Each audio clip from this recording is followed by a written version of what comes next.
Alright guys, what's going on? Matt DeBary, dogpost.com here with another recruiting report for you guys. Hope everyone had a great Christmas, New Year's, all that good stuff. I know Kirby Smart and his staff did after locking down one of the nation's top recruiting classes again.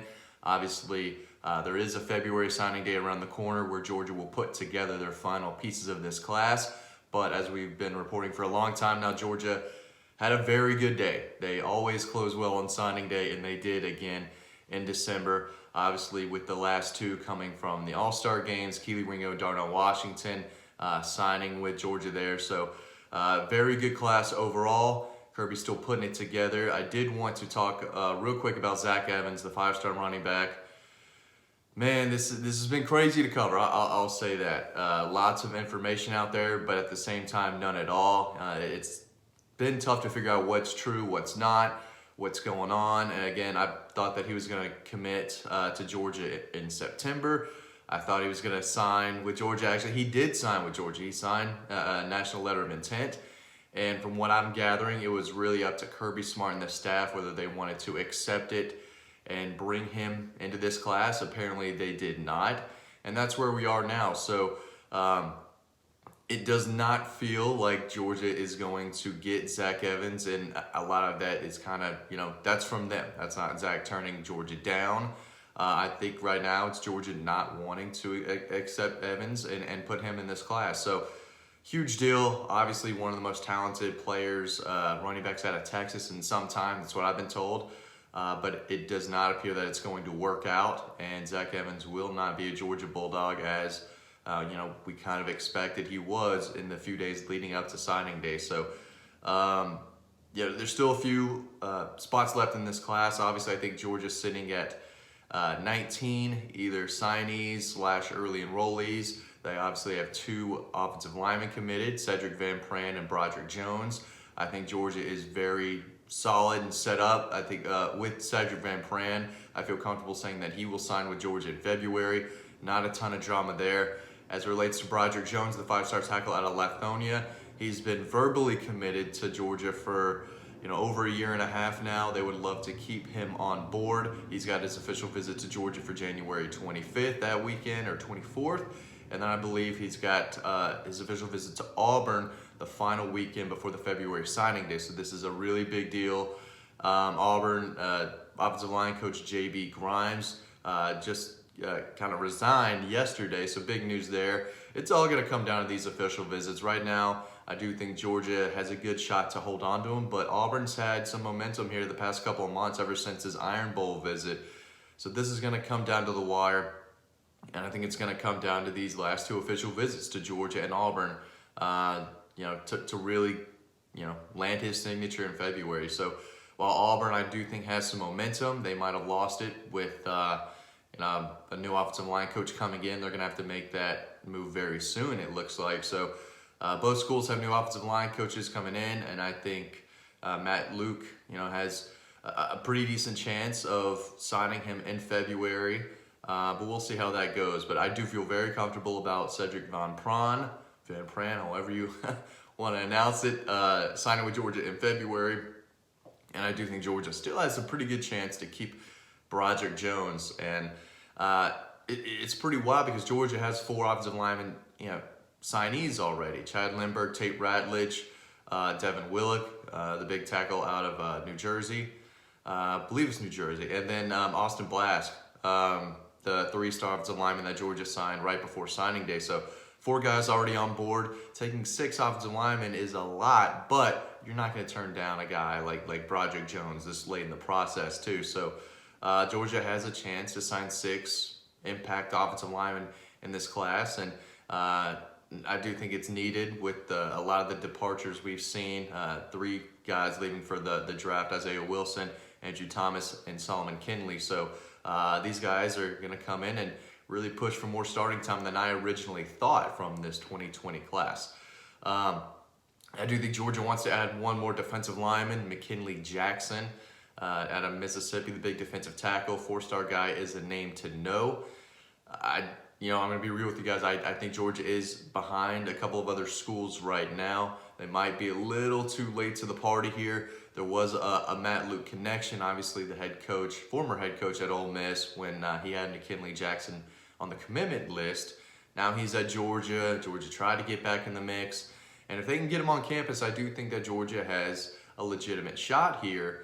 But I do think that they are behind right now and definitely playing catch up, especially if they can't get him on campus anytime soon.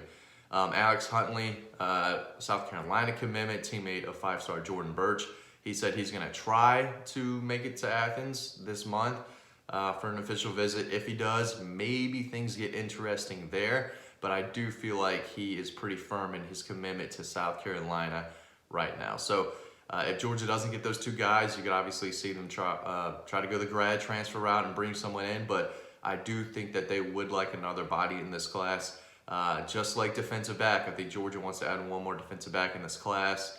Whether it's Ennis Rakestraw, a guy who has picked up a ton of offers recently, actually in the past week or two, and he's kind of one of those last-minute guys. Had a really good fall. People are now, studying the film of what he did last fall, and they're trying to make room for him. So this is a guy out of Texas who's really come on strong and picked up a lot of offers recently, including Georgia, Alabama, and so on. So he told me personally the other day that he's going to try to make it to Georgia for a visit in January if his schedule allows it.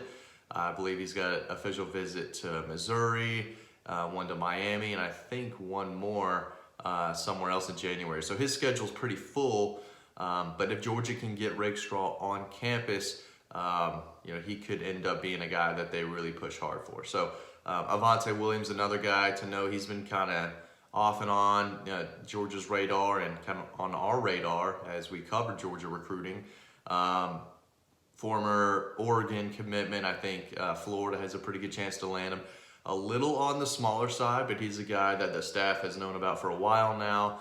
He's been on their radar. So again, if they want to try to push for him this last month or so, you still have to give Georgia a pretty decent chance. But other than those two guys, we'll see if new names kind of emerge, or again, they try to go the grad transfer route. Same at quarterback. They obviously recruited C.J. Stroud, who ended up going to Ohio State, but they do want another arm. So either a grad transfer guy or just someone through the transfer portal. KJ Costello from Stanford is in the portal. The quarterback from Houston, Derek King, I believe, is still in the portal. The Wake Forest quarterback, blanking on his name right now, he's a grad transfer that I think, I've heard some rumblings about there. So I do think Georgia wants to bring in another arm, and it could be one of those guys. Same with tight end. I thought Georgia wanted to bring in 2 tight ends in this class.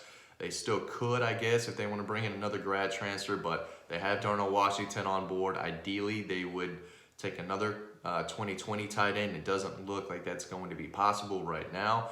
So I definitely think they'll try to get 2 in 21, where originally I think the plan was to take just 1 tight end in the 21 class. They might have to go with 2 now and just stick with Washington in 2020 unless they want to bring in someone else through the transfer process there.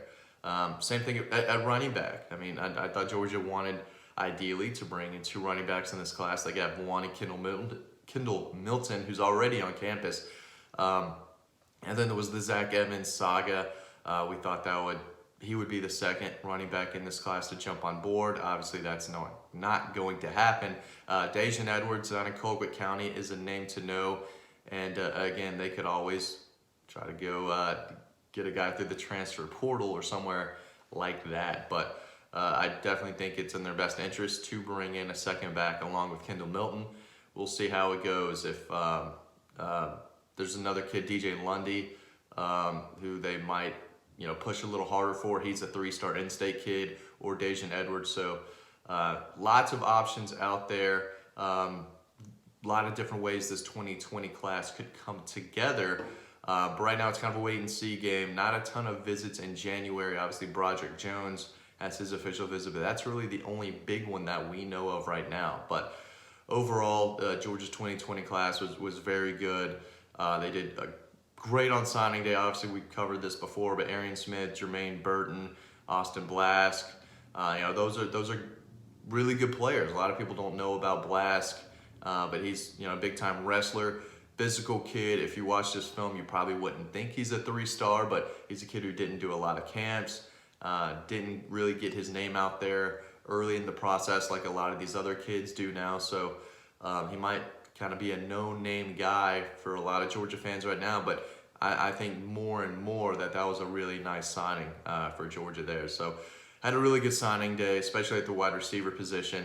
And still have a few more spots open here. Not a ton, but again, Georgia's sitting, I believe, at 19 signees, 2 verbal commitments, and then room for maybe 2 more. And then I do think Kirby will try to add a few more transfers for positions, like quarterback or tight end or maybe running back or even defensive line. So again, a lot to still put together, but we're doing the best we can over at Dog Post. So that's going to wrap it up here.